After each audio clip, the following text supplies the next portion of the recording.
Madame, Monsieur, bonsoir. Au menu de questions écho, ce soir, deux activités intimement liées au tourisme. Un secteur complètement à l'arrêt pendant un peu plus de 3 mois maintenant. D'un côté, l'événementiel avec des centaines d'événements annulés et de l'autre, les entreprises de location de véhicules sans chauffeur, elles aussi à l'arrêt. En première partie d'émission donc, nous recevons le président de l'association marocaine des agences conseils en événementiel, Mehdi Bennis, pour évoquer la mobilisation des agences pour faire face aux conséquences de la crise, notamment à travers un guide référentiel pour la reprise d'activité ainsi qu'un label qualité et sécurité pour les agences conseils en événementiel. Et en seconde partie, une filière que la crise a saignée. Sans tourisme, eh bien, les voitures de location sont à l'arrêt. La situation est critique, comme nous l'expliquera Mohamed Alami, président de l'association des loueurs d'automobiles sans chauffeur au Maroc. Et comme il est d'usage dans notre émission, nous parlerons avenir avec les scénarios de sauvetage des TPME que compte ce secteur. Restez avec nous.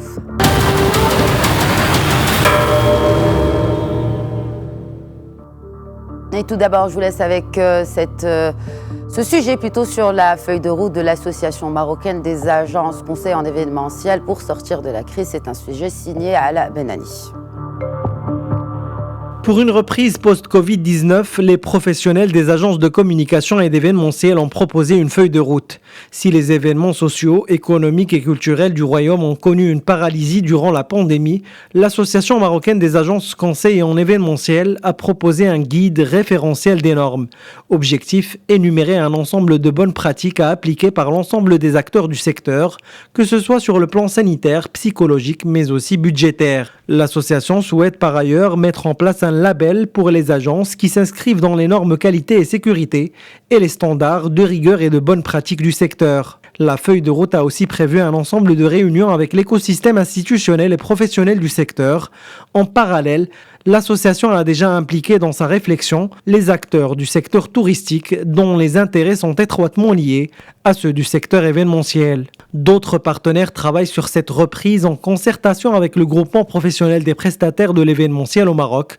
D'après l'Union des agences conseils en communication, le secteur a connu des baisses alarmantes de plus de 50% du chiffre d'affaires des agences conseils. Il est à rappeler que l'écosystème de la communication, du marketing, des métiers et services créatifs emploie quelques 90 000 personnes avec un chiffre d'affaires de l'ordre de 12 milliards de dirhams. Depuis Essaouira par Skype, Mehdi Bennis, président de l'association marocaine des agences conseils en événementiel. Bonsoir Mehdi Bennis. Bonsoir Madame Hissène. Alors, nous venons d'entendre beaucoup de données dans ce sujet, mais tout d'abord peut-être parlez-nous un peu de l'association. Combien d'entreprises compte l'association et quelle est la répartition par secteur d'activité ? Écoutez, l'association aujourd'hui compte 28 entreprises, exactement, 28 agences conseils en communication événementielle. Et la répartition, vous savez que la répartition se fait essentiellement par typologie d'événements, ou en tout cas par profession tout simplement. Maintenant, ce qu'il faut savoir, c'est que l'événementiel, c'est un métier qui est extrêmement large. Vous l'avez si bien dit dans l'édito, ça touche beaucoup de secteurs et l'écosystème de l'événementiel touche aussi bien le tourisme que touche le côté culture, touche le côté privé.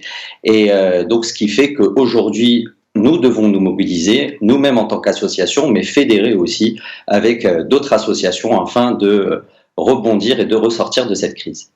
Alors justement, quand on parle de crise, est-ce qu'on a des pertes chiffrées ? On parle d'une baisse de 50% du chiffre d'affaires. Est-ce qu'on parle là que des entreprises que compte l'association ? Qu'en est-il de l'écosystème ? Les pertes sont-elles pareilles pour tous les acteurs de cet écosystème de l'événementiel ? Complètement. Les pertes sont colossales. Et il faut savoir que là, aujourd'hui, on parle de 50% à date. Mais nous clôturons le premier semestre. Aujourd'hui, la reprise n'est pas prévue pour demain. Donc, on peut parler d'une perte de beaucoup plus que 50%. Maintenant, l'écosystème n'inclut pas que les agences. L'écosystème inclut aussi tous les prestataires, inclut les acteurs du tourisme, comme vous l'avez cité, les lieux et les sites événementiels. Et tout cela, écoutez, c'est vraiment une très grosse perte.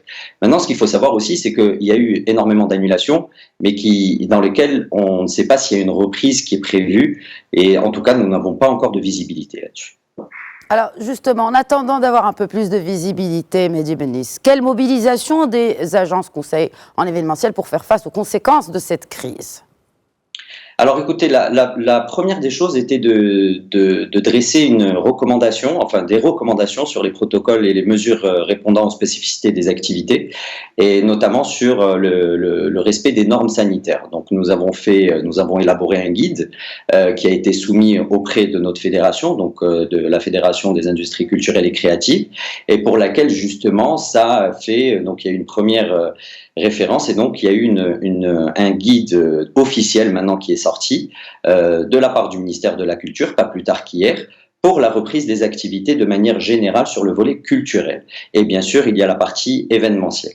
Ça, c'était le premier point, c'est-à-dire si demain nous devons reprendre l'activité, il est évident que nous devons nous conformer à un respect strict des normes sanitaires. C'est-à-dire ça ne reviendra pas, on ne pourra pas reprendre l'activité de manière normale, les choses ont changé, les choses ont évolué, et on doit faire face à cela. Ça, c'est le premier point.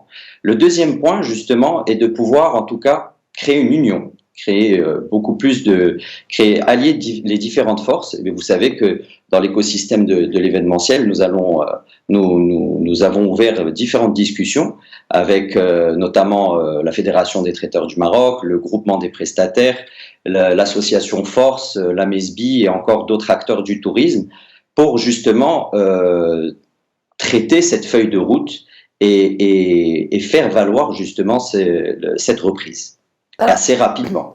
Assez rapidement. Cela va de soi parce qu'il y a urgence, certainement. Mais est-ce que vous avez parlé de l'annulation d'événements culturels? Que représente justement la culture dans cette industrie de l'événementiel au Maroc? Mais vous savez, la culture a une part de responsabilité qui est énorme, si c'est d'un point de vue social ou sociétal. Maintenant, de là à vous dire qu'est-ce que ça représente, on le voit tous les jours. Vous savez que les événements, c'est notre vie au quotidien. C'est-à-dire, on retrouve des événements professionnels, des événements culturels, des événements sportifs, et tout ça, c'est le monde de l'événementiel. Maintenant, si on revient sur la culture, vous savez qu'il y a eu énormément de festivals qui ont été annulés et en masse.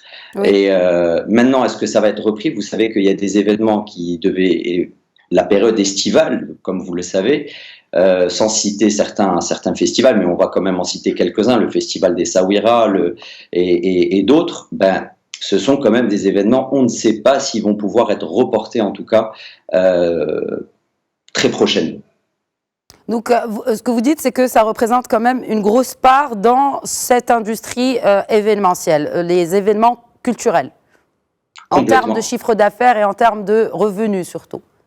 Alors, au niveau de la répartition de chiffre d'affaires par rapport au secteur de l'événementiel, nous sommes en pleine étude là-dessus pour vous donner une répartition correcte. Donc, on pourra faire un prochain interview avec d'autres données.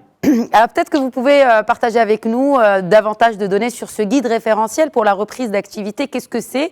Et aussi par rapport à ce label qualité et sécurité pour les agences. Très bien, très très bien.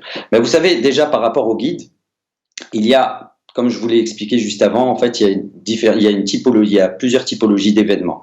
Les assises, des conférences, des dîners de gala, des conventions, des festivals ou quoi que ce soit. Et chaque typologie d'événement a besoin aussi d'avoir ses propres normes pour respecter en fait le côté sanitaire. Donc en fait, nous sommes partis d'un point de vue assez généraliste pour arriver à des conclusions que tout le monde doit respecter. La première des choses en place, c'est de mettre un responsable, un référent Covid, ce qu'on a appelé, nous, un référent Covid, qui va faire en sorte à faire respecter toute la ligne de logistique, que ça soit en amont, donc sur le volet du montage de l'événement, jusqu'à la fin de l'événement. Vous savez que quand on monte un événement, il n'y a pas que le volet conseil, création et on monte un événement. Il y a toute une partie de logistique et dans lequel il y a des prestataires. Chacun de ces prestataires répond à un cahier des charges, par exemple. Ce cahier des charges, aujourd'hui, on ne peut plus, si on doit respecter le protocole, on a besoin d'un délai supplémentaire pour monter un événement. On ne peut plus monter un événement en 48 heures, si on doit parler d'un événement professionnel. Parce que si on doit respecter les normes sanitaires, automatiquement, il faut qu'il y ait une certaine distanciation sociale avec les prestataires. Donc ça va même en amont.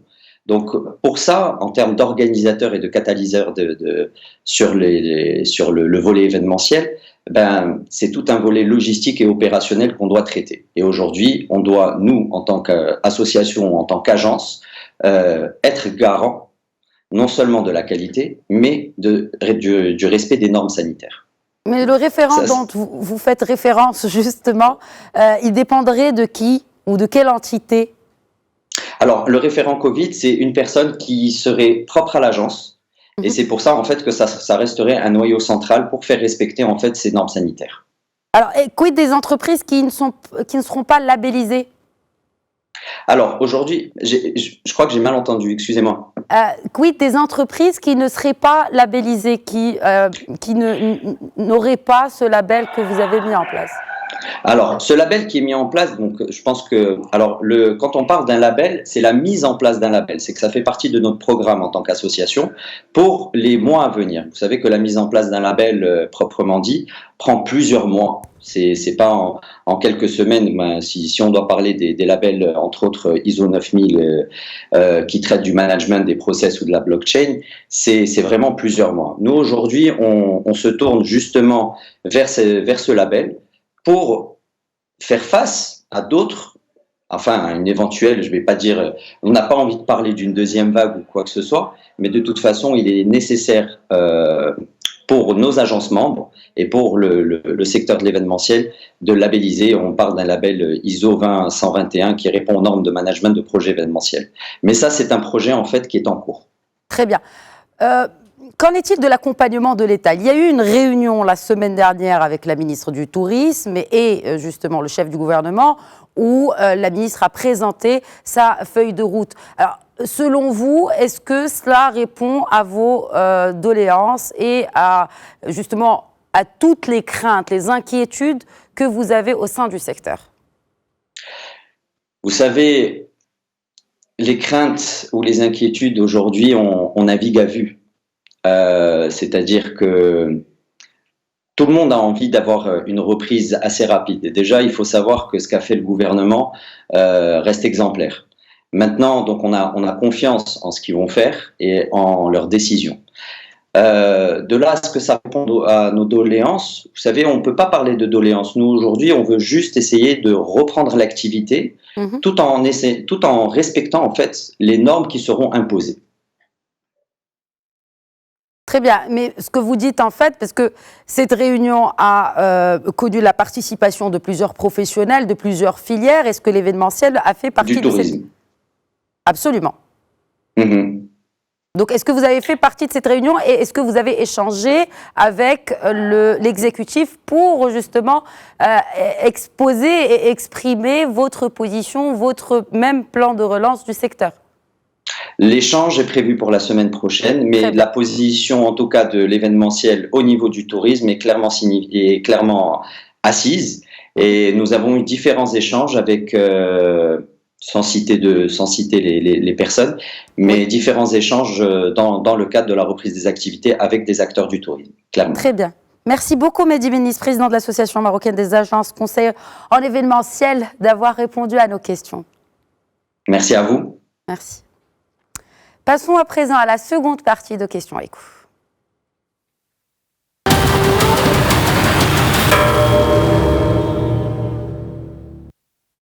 Bilan des effets de la crise sur les loueurs de véhicules sans chauffeur avec Ala Benani. Le coronavirus a mis l'activité de location de voitures au point mort. Depuis le 20 mars dernier, date de début du confinement, les loueurs d'automobiles observent impuissants l'arrêt de leurs activités. Conséquence, un nombre important de faillites d'entreprises. Cela d'autant plus que les charges liées à la gestion de la flotte automobile s'accumulent, sans parler des prélèvements par les banques et assurances, des traites, frais et intérêts, même si les recettes des opérateurs sont quasi nulles depuis près de 3 mois. Aujourd'hui, et malgré le déconfinement, le moral est très loin d'être de retour en raison de l'absence de visibilité dans le secteur du tourisme qui concentre 78% de leurs clients. Les associations et instances représentatives du secteur de location de voitures ont plaidé d'ailleurs en faveur de la mise en place d'un produit touristique intégré et complémentaire. Les professionnels exigent par ailleurs l'arrêt des majorations liées au retard de remboursement des crédits bancaires ainsi que des gestes du gouvernement en ce qui concerne les impôts et taxes au titre de 2020. L'association des loueurs d'automobiles sans chauffeur au Maroc espère encore limiter les dégâts pour le reste de l'année en proposant des réductions pouvant aller de 50 à plus de 60% de ses tarifs habituels.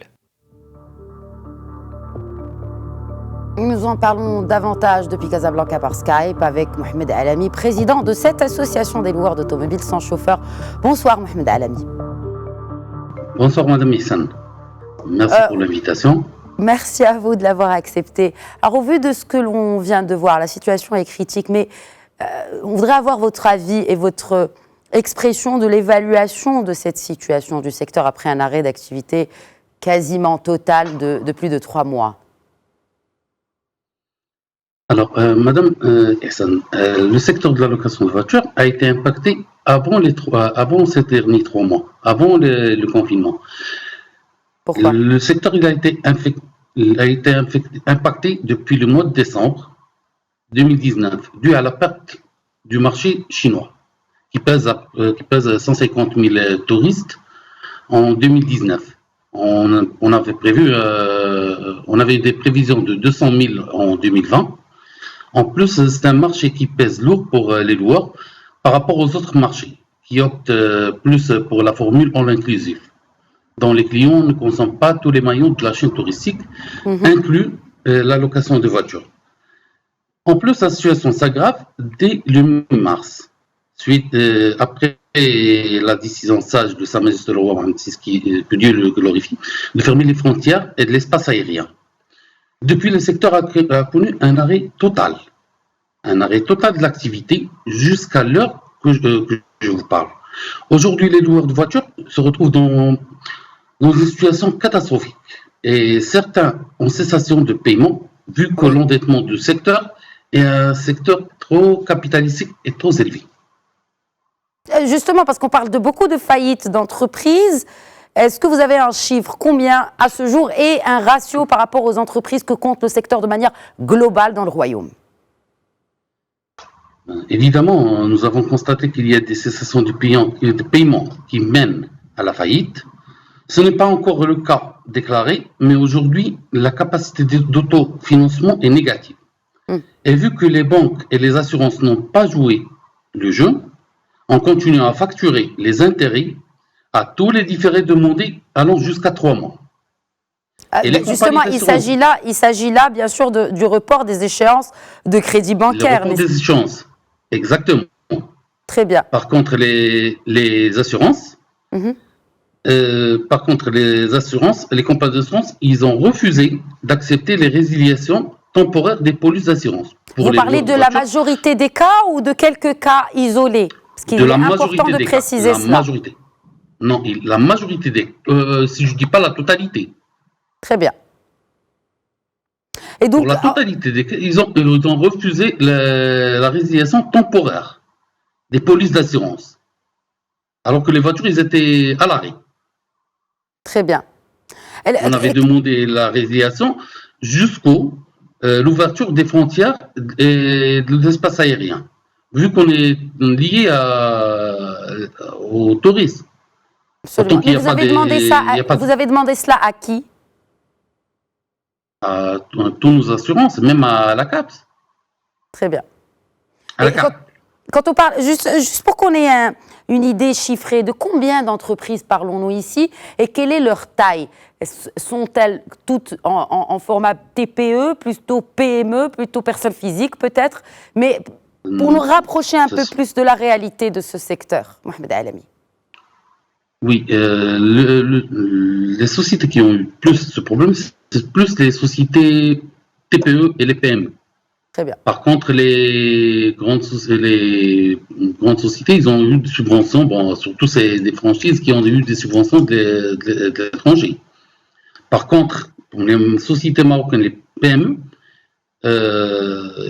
avec ces deux problèmes des banques et des assurances, ils ont la faillite. Pour eux, la faillite, c'est un certain destin. Alors justement, comment changer ? Jusqu'à maintenant, on n'a pas un chiffre exact Oui. Parce que personne n'a encore déclaré avec la période du Mais confinement. combien d'entreprises compte le secteur? Parce que il n'y a pas de chiffre officiel. On est à plus que 10 500 agences de location de voitures dans le Maroc. Pour combien d'emplois? On est à 30 000 emplois. Très bien. Déclarés à la CNSS. Déclarés à la CNSS, important de le préciser. Alors, vous avez parlé d'une situation très critique. Vous, en tant qu'association, qu'est-ce qu'il vous faut aujourd'hui pour sauver ces entreprises qui sont menacées de faillite? Comment les sauver? Normalement, on avait présenté des doléances pour le ministère. C'est des doléances dont on a demandé l'exonération des taxes, des impôts et de la TVA sur les voitures, sur la vente des voitures d'occasion, sur l'IS, l'IR de l'année 2020.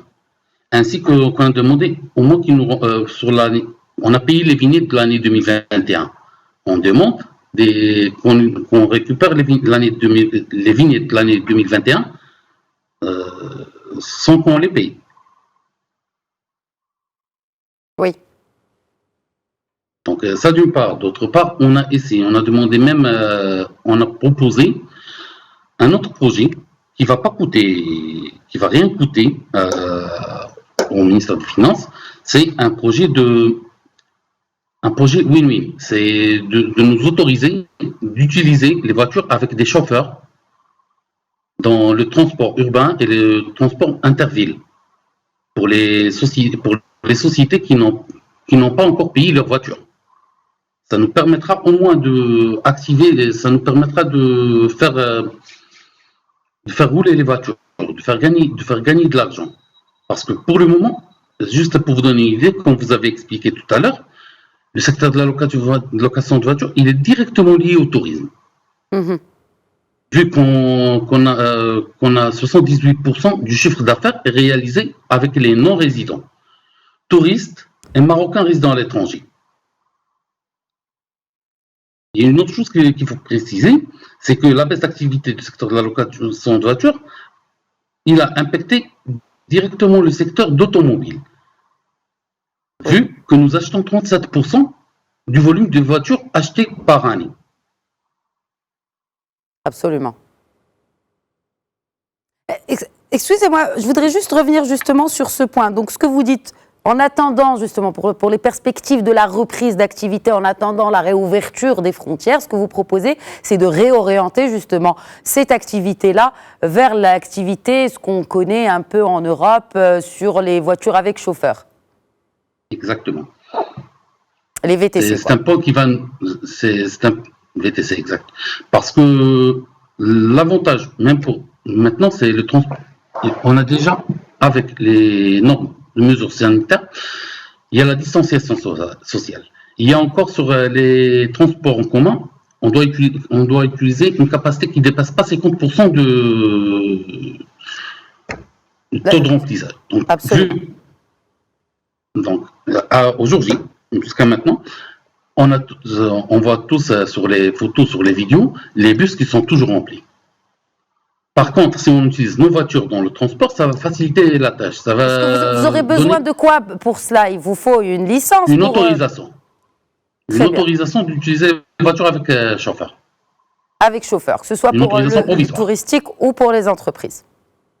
Exact. Très bien.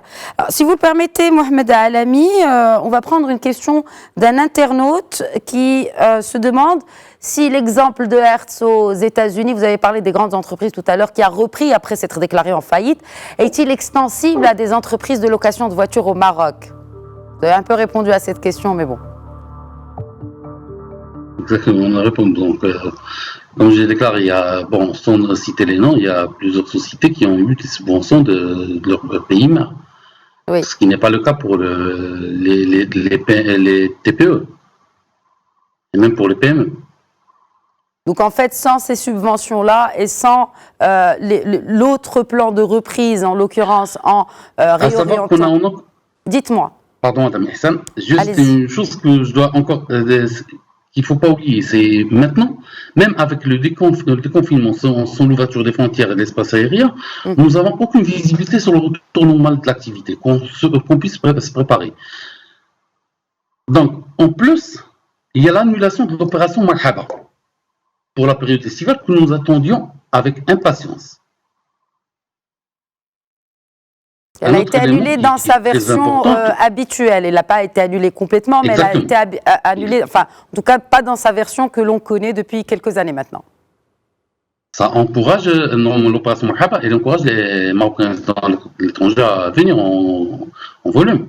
Donc ça, pour nous, autant qu'elle est annulée, bon, en sa version, il y a des résidents qui n'ont pas l'information totale. Donc pour eux, c'est annulé. Ils ne vont plus venir.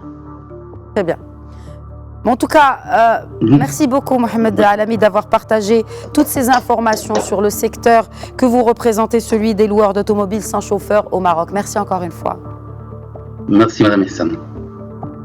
Voilà, c'est la fin de Questions Éco. Merci beaucoup de nous avoir suivis. Vous pouvez toujours bien sûr interagir via le hashtag Questions Éco. Je vous souhaite à toutes et à tous un excellent week-end. Je vous donne rendez-vous lundi, Inch'Allah, à 21h pour un nouvel épisode de votre émission Questions Éco. Et d'ici là, prenez bien soin de vous et restons vigilants.